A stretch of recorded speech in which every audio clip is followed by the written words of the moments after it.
الجزائر بصفتها رئيس القمة العربية تحملت مسؤوليات كبيرة ودافعت عن حقوق الشعب العربي في كل مكان. والجزائر قيادة وشعبا وقفت إلى جانب سوريا في كل التحديات التي مررنا بها خلال الفترة الماضية. نحن كنا إلى جانب الجزائر أيضا في العشرية السوداء، ناضلنا ضد الإرهاب سويا كما ناضلنا ضد الاستعمار وضد كل التحديات التي مرت بها الجزائر.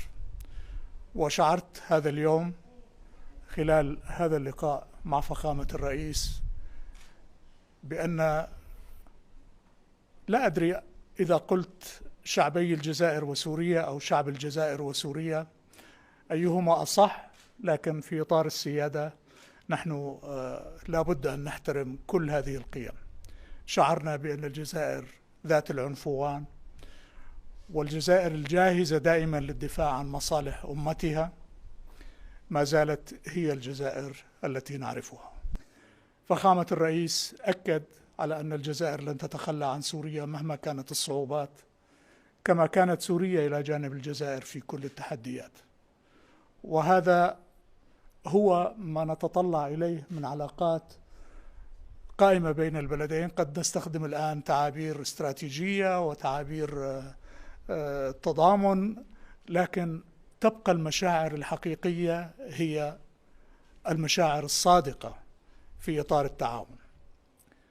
أود أن أعبر لكم جميعا عن التحيات الحارة لسيادة الرئيس بشار الأسد إلى الشعب الجزائري وإلى القيادة الجزائرية، وخاصة على الوقفة الصادقة التي عبر عنها الشعب الجزائري بقيادة فخامة الرئيس عبد المجيد تبون بعد وقوع الزلزال على سوريا، وكان زلزالا كارثيا. من أوائل الفرق التي وصلت لإنقاذ الشعب السوري، إنقاذ الدماء السورية، كان فريق الجزائر، والذي قام بدور أساسي لا يمكن لأي سوري إلا أن يتذكره بكل اعتزاز وفخر. والمساعدات التي وصلت إلى سوريا من قبل الشعب الجزائري تفوق الوصف.